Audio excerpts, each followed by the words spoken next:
Live. It's Stars Over the Prairie with 8-time Minnesota Music Award-winning songwriter, musician, author, and historian, Paul Metsa. Check out previous show podcasts at KDAL610.com. Now, here's Paul Metsa. Good morning, ladies and gentlemen of the Northland and beyond. We are now broadcasting all the way up to southern Canada, over my home territory, the Iron Range, Virginia, Evelyn, Biwabik, Aurora, Grand Rapids, and more. And we're also going farther into Wisconsin and the Upper Peninsula of Michigan. So we'd like to welcome all you new listeners to Stars Over the Prairie. This is your host, Paul Metsa. People ask me, what do you do on Stars Over the Prairie? And I tell them, gentle sir or ma'am, we interview people that are stars, people that want to be stars, people that used to be stars, people that just want to go outside, drink a cold one, and look at the stars. Like my guest today, I've got a great poet on. I'll be introducing in a little bit. We are broadcasting from the Zenith City by the Unsalted Sea, 238 somersaults down the hill.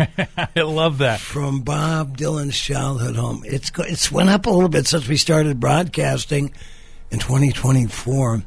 Well, that's because you're being healthy and losing weight, and therefore it takes you a few more, and you're. Well, it's a gentler form of somersault. Right. As you get older. More a rolling than a somersault. More rolling than tumbling. Now, I have to admit, I was very excited. We had a great album release party last night. The album, Songs of Resistance and Resolve, is available as of yesterday, Chris, on Bandcamp. You go to Paul Metsa Bandcamp, all 14 songs for only $14.99, but we had a little soiree announcing it and played half of the songs, and then I had the Tiltown Titanettes, Macy Orr and Oliver Jane with me. We had a great night last night at Carmody's, where we play every Friday, 308 East Superior Street, from 5:30 to 7:30. But I have to admit, Chris, I'm a little hungover today. Oh, no. Yeah. But I'm going to admit it because I want, especially our new listeners, to know there's nothing but truth. But still a top-notch show, no matter what. Oh, yeah. I'm hungover, not drunk. Right. Hey, if you don't mind, I'd like to say a word. Earlier this week, I don't know if you know, local musician Todd Eckhart. Oh, yes. Passed away in a car crash just outside of Superior, and I just want to mention that Todd and I go way back, and not only was he a great musician in this area, a great entertainer, but I'm seeing stories about him, and one guy stopped me, and he says, you know Todd? And I said, yeah. He says, Todd would go to all of the rest homes and sing Frank Sinatra and Dean Martin and all these artists that, and he said that his mom lived at one of them that he went to and just beamed when she heard that Todd Eckhart was coming to perform the favorites. So I just want to mention that out there. No, Todd, I met him twice. I had a beer with him over at the Cedar Lounge about a year ago, and I kept trying to get him on the show. In fact, he was going to show up one day last winter, but he needed a jump, and I was willing to go over there, but I forget exactly what happened. But I heard his name since I moved up to Duluth in 2021, and he was a featured entertainer at a variety of events. He played Buddy Holly when they did the fundraising for the Armory, and he, like you said, he could do the Tony Bennett and Frank Sinatra routine. He had some of his own songs, but he was a really, really sweet and kind gentleman. And so, I'm glad you remember to bring that up. It's a huge loss for the music community in the Twin Ports. Definitely, but I just wanted to make sure I mentioned that really quick because good for you. Him and I go way back. I've had him on the radio for years, and he would come in and perform Christmas tunes. Yeah. And him and I did a version of Monster Mash that I wish I had brought with me. That we did one Halloween, and I played that every year for 5 years. Well, let's bring it next week. Okay. Yeah, let's do that. That voice you heard, ladies and gentlemen, was Chris Allen, my wingman. He's been with me since the very beginning. And besides being he's you've heard his voice all over the Twin Ports on various radio stations and at different events. He's a grand MC, among other things. But one of his passions is he is a ghost hunter. Yeah, I go to haunted places and try and get proof that it is haunted. And I've got a couple of old girlfriends' houses I should hip you to. I've done houses. I've done the haunted locations. I have a great story about this woman who said that she felt like there was somebody getting in bed with her, and it really spooked her out. And so I went to her house and had some of my tools out, and it turns out it's her mom. As soon as we started talking about her mom, we got all sorts of stuff going off, and so she was very relieved that it wasn't a demonic thing, or it wasn't a pervo ghost. Right. She was very happy that her mom was still around her, and she was going through a hard time. So she said, when this person comes around, I feel like I know them. And I said, well, there you go. Wow, that's amazing. But I've been to Nopeming. I've been on the haunted ship, the Irvin. I've been there 62 times. What did you find on the Irvin? Oh, gosh, all sorts of things. We have a snapshot of, we saw a ghost of the little girl Maggie. She is in the luxury suites, and we were snapping pictures, and we've got one where there's a whiteout, and another one we saw her, and I snapped a picture and caught this little ribbon of a anomaly kind of thing. Right. But otherwise, we got all sorts of things. We got some stuff in the boiler room. I brought something with me where I'm using one of those ghost boxes. I don't know if you know what that is. No. It's basically a radio that scans really fast. And then the theory is the ghost can manipulate and talk in between the scans. Do you have a little bit of that today? I do. Well, let's listen to that and freak everybody out on this beautiful Twin Ports morning. All right. So let me kind of set it up here. I at one of the jobs I had everybody used to make fun. Oh, Chris is going to see the ghost. Here he goes. And so I asked one of the guys, I said, would you come along and film? I'll pay you. And he was like, yeah, sure. None of that scares me. Right. So we're sitting in the boiler room, one of the hot spots in the ship, and we've got the ghost box going. And some of the things that we got, I didn't understand until we were done. So what I'm going to do is I'm going to play it for you, and then I'm going to explain it, and it'll all make sense to you. But I edited this just a touch. I took about 20 seconds off just so that the answers come faster. Okay. Okay, but basically we were down in the boiler room and had the ghost box going, and you can hear us talking. So this is what we got here. Hello, is there anyone here? Hey, Chris. Says, hey, Chris. Speak clear. Copy. Ian?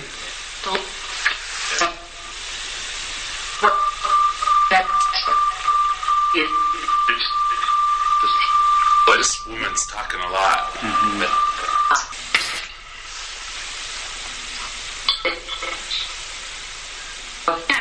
So she said, don't touch the captain twice. And that's Ian, who got touched. Yeah, I know, and then I got it too. Yeah. So he's filming, and the film starts on me with the ghost box, and then all of a sudden the camera drops, and he goes, whoa! So it's saying, first it says hi to me, then it says don't touch the captain, don't touch the captain. And I said, well, that makes no sense to me. Are they talking about the captain that's in the front of the ship? Because he's been seen too. And Ian says, I don't know if you know this, but my nickname is Captain Redbeard. Wow. So they were saying, don't touch Ian, and then he got touched. And there was two voices in there. There was a female voice and a male voice, and one voice is telling the other, don't touch the captain. And we were totally off until he got touched and told me that. I would have been so quickly the hell out of there. He was ready to go. He was kind of done filming after that. He was like, if you don't mind, I think I'm done for the night. And I was like, no, I get it. And I said, go back and tell everybody this is no joke. Well, we're going to have more of that this weekend, but before we spook our guests out of the studio, because we've got a short show today because the UMD football Bulldogs are coming on 11:30. But I was introduced to a poet and educator who's a friend of good friends of mine. His name is Stanley Kuznoki, and he's got a new book out. It's his fifth one called Natural Life, and he's going to be over at Foxes and Fireflies today in Superior at the bookstore. Stanley, welcome to Stars Over the Prairie. Well, thank you very much. It's great to be here. It's interesting to be on this side of the microphone because, when I was in college, I used to be a DJ at what was KUMD. It's now the North, and they still have my show, Folk Migrations. Folk Migrations. I listen to it every Saturday, at least a part of it. Very cool. Well, good for you. Now, you're also an educator. So what is your background? Well, I got into education because I was doing the Poet in the Schools gig with a friend of mine, Mary Jo Thompson. And she said, you like this so much, why don't you become a teacher? And I said, well, you have to go back to school and blah, blah. And she told me about this program. Long story short, it was competitive. I did get in, and it was through the University of St. Thomas. Okay. And the cool thing is they didn't want you to have a job. It was just very intense, a full year being a teacher in the school, a student teacher, and then learning alongside of that. And what grade were you instructing? I was elementary. Okay. And so I got a job after that teaching second and third grade, and then that fell. I got cut by, there were 500 teachers that got cut that year. It was before tenure. So I ended up in Shakopee doing a quasi-gifted program for second through fifth graders. Cool. Because we have a short show and we will have you on again, why don't you read out one of your poems from your new book, Natural Life? Okay, well, let's start off with actually the poem that got it going. This was a prompt by my friend Donna Isaac, and she was a co-host of mine when we hosted a reading series called Literary Bridges in St. Paul. And the prompt was, think about autumn leaving, autumn leaves. And so everyone thought, okay, autumn leaving, but they were thinking about the leaves falling or the actual leaves, and I took it a different way. So here's autumn leaves. Autumn leaves, and it leaves too soon. This dit of time, from summer swelter to the whirling snows of winter. This year we fear time ever more fleeting. Drought, scorching sun in the west and north. New color palette, mostly brown, relieved by a few paltry hot pink tamarisk fronds. Coneflowers, dusties, meteorologists muse on the changing foliage while we anxiously watch the crowns of aspen for sunlight gold, flickering crimson tongues of flame on maple and sumac. We yearn to soak in all the color, start like a bulb, deep in memory. That's beautiful. I loved it how you took the concept of, which fits in perfectly, autumn leaves to autumn leaving. That's a poet's mind at work. Yeah, that's what I like to do. Poetry is playing with words and trying to get across what you're feeling, what you're thinking, what you're seeing in as concise a space as possible. And that's why, I was a journalism major, and that really helped as far as poetry. Right. Now, tell us about the scope of Natural Life. Is it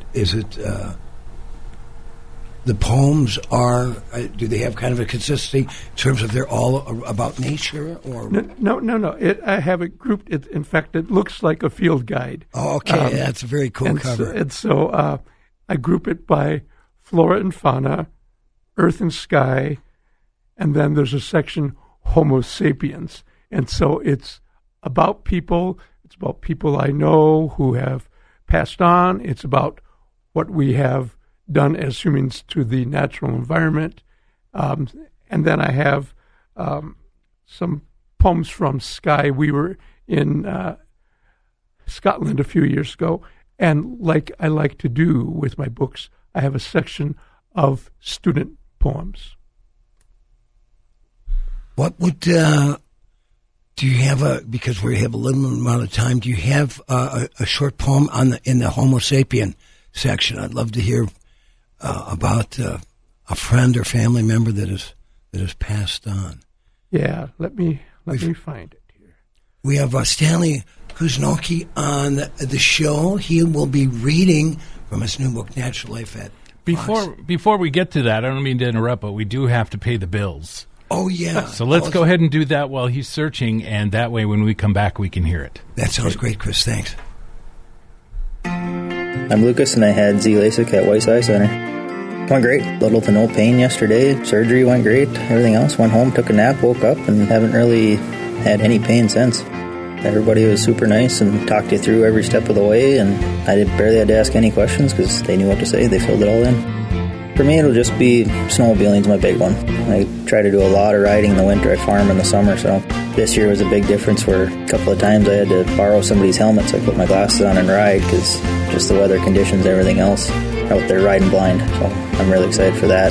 It's well worth the money, and it's going to change my life for a long time, I'll tell you that.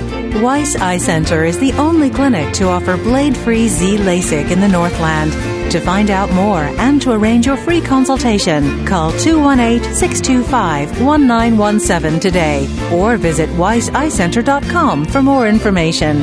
Weiss Eye Center. See the best.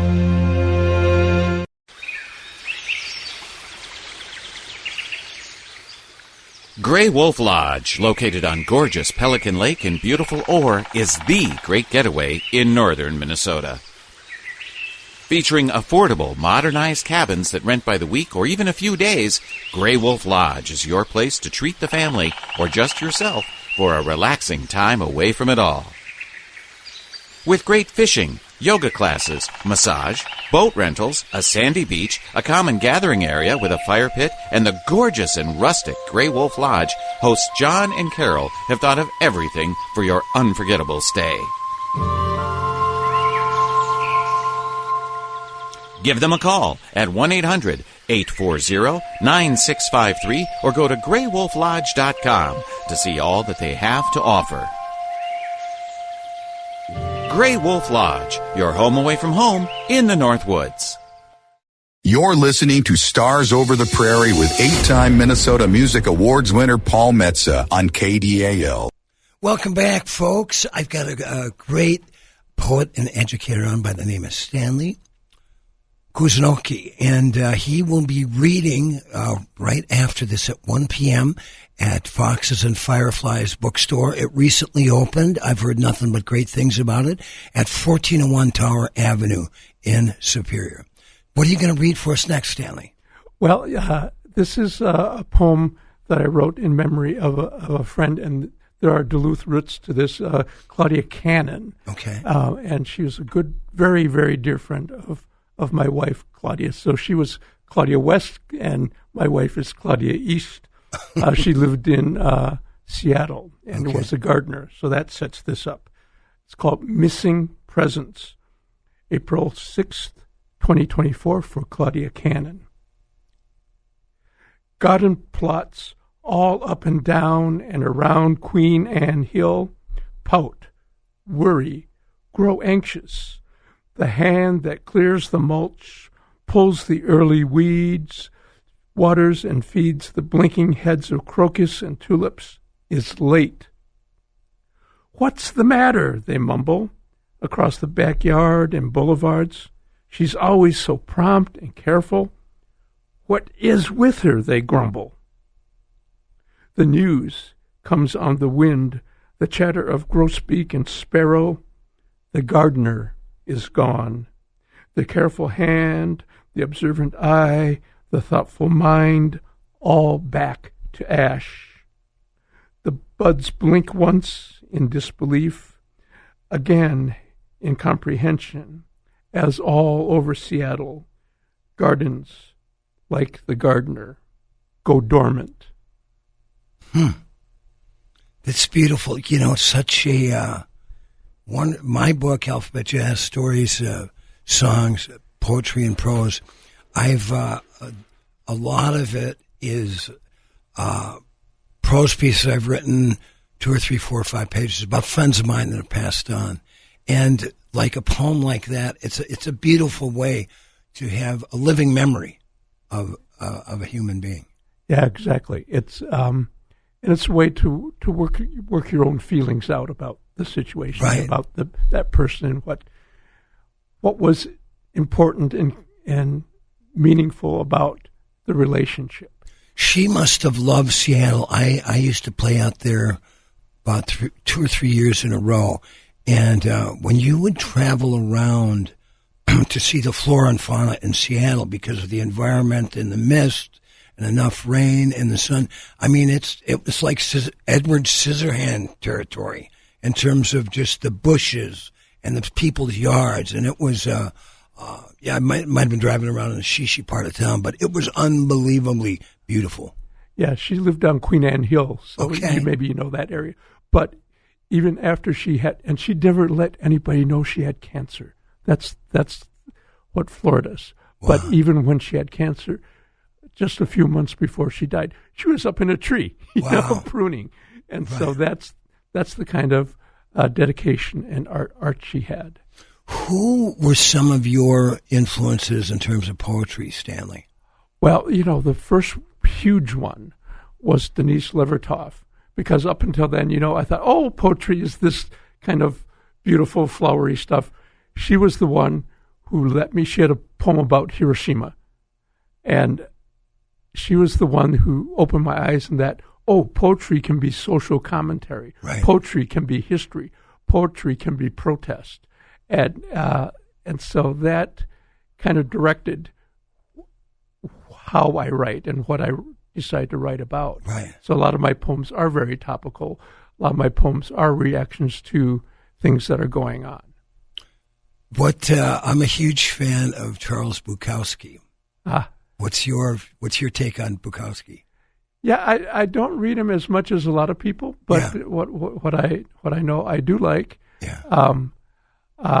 Also, other people like Paul Bly, and of course, the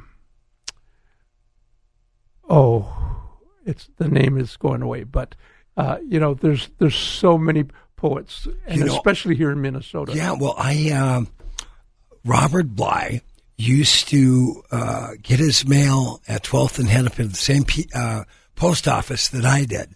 So occasionally I would run into his wife or whoever was, I'm not sure if it was actually his wife or a helper, would run and get the mail. But I had probably over the years 2 or 3 of really nice conversations with the guy. And there you go, Minnesota poets. Yeah. No, I actually got to know Carol Bly. Okay. A little bit, and she was a poet as well, wasn't she? Yes, and a very, very earthy, down-to-earth poet, and really liked her stuff as well. And she, I won't say mentored me, but we had a couple of discussions, and she said, "No, you should do it this way, or you shouldn't go there." Right. And so that was a great help. We've only got 2 minutes left on Stars Over the Prairie. I want to remind folks, if you've never heard my music, go to paulmetsa.com. I've got a new video called No Kings, No Crown with the great Alan Sparhawk.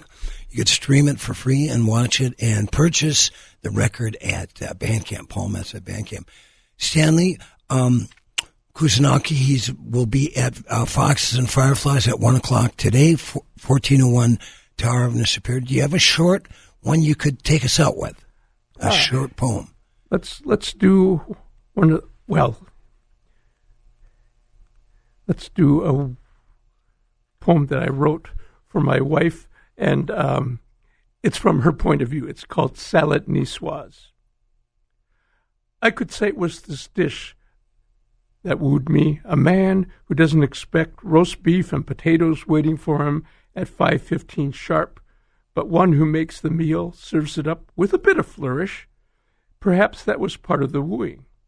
Always in the Ken and Pat bowl, the jade green celadon one with the iris carved into the bottom.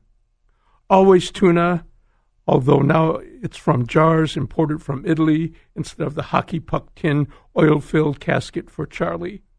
And potatoes, boiled egg, red onion, anchovies, olives. There are variables, green beans or asparagus, capers, little bell peppers and cherry tomatoes, but always lemon juice, not vinegar, and romaine. The red leaf is okay.